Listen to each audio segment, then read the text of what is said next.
The cabin's silence morning broke with frost on the windows and the forest still asleep. Elijah Kane, the man from the auction, woke to coffee strong enough to stir bones. His eyes, though, were on Rook, curled tight by the fireplace.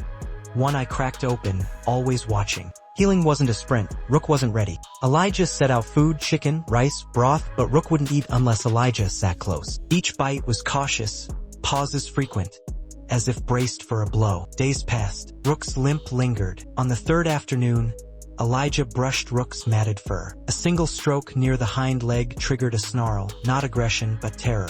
Rook spun, trembling, tail tucked. Elijah froze, dropped the brush, and knelt, palm up. 10 minutes later, Rook crept forward, snout grazing Elijah's hand. That night, Elijah found burn scars under Rook's fur.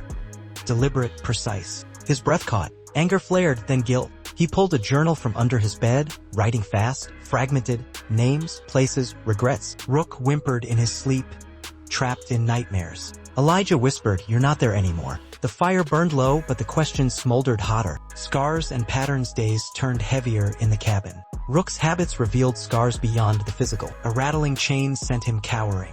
A drop bowl drove him under the table. Uniforms, badges, even hats sparked growls, not at people, but at memories. These weren't quirks, they were wounds etched into his nerves. Elijah watched, piecing together a past of calculated cruelty. Yet something else stirred. Rook's gaze, when it met Elijah's, felt like recognition, as if they'd crossed paths in another life. Elijah felt it too, a tug, like fate wasn't done with them. One night, a knock shattered the silence. Deputy Lance Dwyer stood outside, badge glinting. "Break-in at Wilcox Ranch. You know it, don't you?"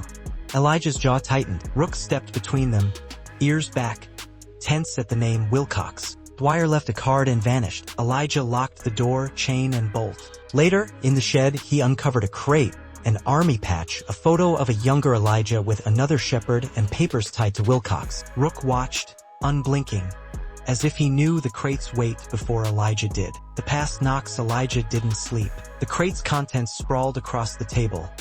Receipts, a collar, Wilcox's name. Rook paced, restless, his limp less pronounced in the cold. By morning, they were headed to Wilcox Ranch. The road wound through Custer Forest, pines casting long shadows. Rook sat alert, eyes scanning the horizon. The ranch emerged, faded, broken, abandoned. Rook led the way past rusted trailers to an overgrown clearing. He stopped, crouched, and pawed at shallow depressions in the earth. Elijah knelt, touching the cold dirt. "Is this it?" he whispered. Rook exhaled, sitting close. The air thickened with ghosts. Elijah closed his eyes, memories flooding.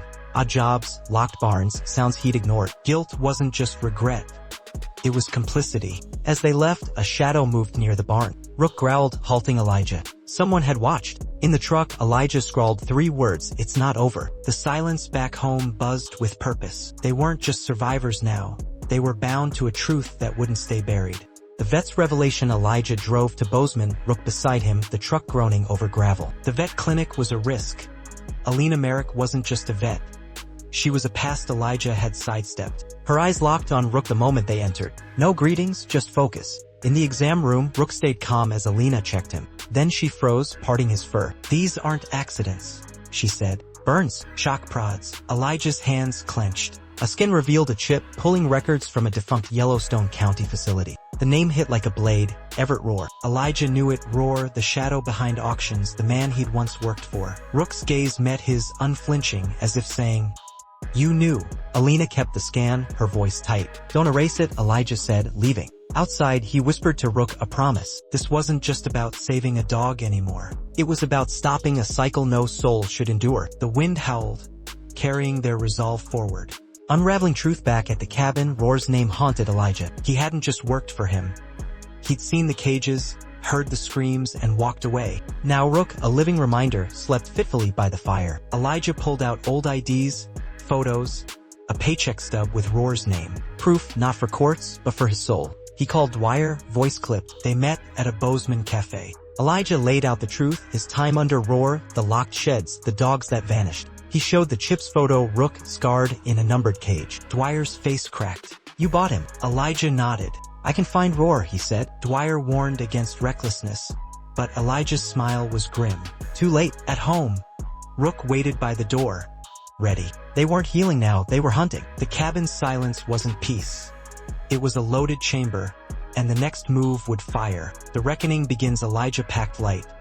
Rope, first aid, a revolver untouched for years. Rook hopped into the truck, no hesitation. They drove to Wilcox, the forest brooding under thick clouds. Rook stepped out, nose low, leading to the same clearing. This time he dug. Elijah joined, unearthing a rusted metal box. Inside, photos of broken dogs, ledgers, auction slips, and a list with Elijah's name, shoeing/transport, no questions. His breath caught. A fresher photo showed Rook chained, numbered 1479. Their eyes met, no blame, just purpose. They left silently, the box in a canvas bag. In Bozeman, Elijah stormed the sheriff's office. Dwyer met him. "This is everything," Elijah said, dropping the bag. By evening, Roar's name reignited old cases. Warrants flew. The truth, once buried, now burned bright. Elijah and Rook stepped into the snow, a new path clear, not back, but forward. A new dawn snow dusted Bozeman streets as Elijah and Rook left the sheriff's office. Passers-by paused, some recognizing them from the viral auction clip. No one spoke, but their gazes held respect. Elijah looked at Rook. Ready to go home? Tail wag, subtle but real. They didn't head to the cabin. Elijah had a secret, land near Livingston, a sanctuary where chains would never bind again. Rook would be its first guardian, not just a survivor but a sentinel. The weight of Roar's empire was crumbling. Hunted by truths Elijah and Rook had dragged into the light. Their bond, forged in pain, was now purpose. They walked on, man and dog, no longer looking back. The past had let go, and the future, though uncertain, was theirs to shape. The viral spark, the auction video, grainy but raw, spread like wildfire online. A stranger kneels, a broken dog leans in, simple yet profound. Comments flooded. Who is he? That dog's eyes.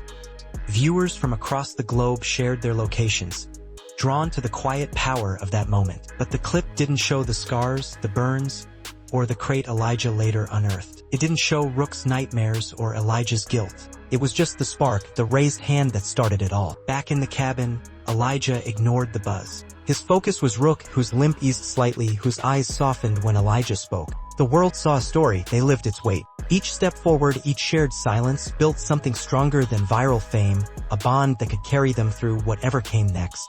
The ranch's ghosts. Wilcox Ranch wasn't just abandoned, it was cursed by what it held. Elijah and Rook returned, driven by the box's contents. The clearing felt heavier now, the depressions in the earth more accusing. Rook didn't dig this time. He sat, staring, as if guarding secrets. Elijah's memories sharpened, late-night jobs, Roar's shadow, dogs that never barked twice. He hadn't acted then, but now he would. The shadow by the barn hadn't reappeared, but Elijah felt watched. Rook's hackles rose, confirming it. They left, the canvas bag heavier with truth. Back home, Elijah sifted through contacts, ranchers, auctioneers, men who knew Roar's world. The fire crackled as Rook curled closer, not at the door but at Elijah's side. They were a unit now, bound by a mission to end what Roar began.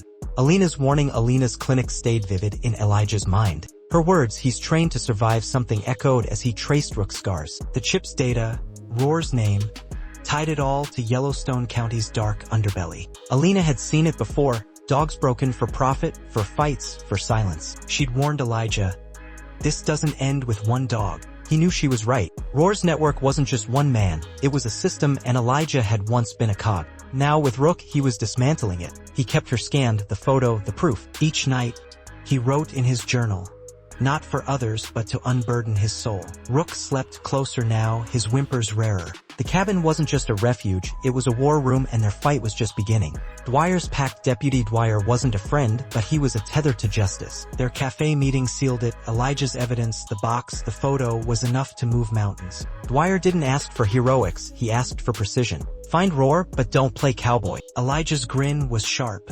He'd already crossed that line when he raised his hand at the auction. Back home, Rook sensed the shift. He didn't cower at chains anymore. He stood taller, as if he knew the hunt was on. Elijah packed the truck again, the revolver a cold weight. Rook climbed in, eyes forward. They weren't chasing ghosts now, they were chasing a man who'd built an empire on pain. The road stretched, and with it, their resolve. The sanctuary's promise. Elijah's secret land in Livingston wasn't grand, just open, quiet, free. He bought it years ago, a dream buried under guilt. Now with Rook, it had purpose. No cages, no chains, just space for healing. Rook would lead there, not as a pet but as a partner. The sheriff's office buzzed with Roar's manhunt, but Elijah's focus was split. justice, and a future. He and Rook walked the land, Frost crunching underfoot. Rook's limp was less severe, his gaze steadier. They didn't speak of Roar, but his shadow loomed. Elijah knew the fight wasn't over, but here, with Rook, he saw what they were fighting for. A tail wag, a shared breath, small, but enough to keep going. The unfinished hunt. Roar was still out there, a specter in the woods. Elijah and Rook had sparked a reckoning, but the trail was long. Agencies hunted, files reopened, but Elijah knew Roar's kind didn't fall easy. At the cabin, Elijah mapped next steps. Old contacts, hidden ranches, whispers of Roar's new alias. Rook lay by the fire, eyes on Elijah, not the door. Their bond was iron now, forged in dirt and truth. The world saw their story as hope, for them it was duty. Elijah touched the revolver, then set it aside. This wasn't about vengeance, it was about ending a cycle. He looked at Rook.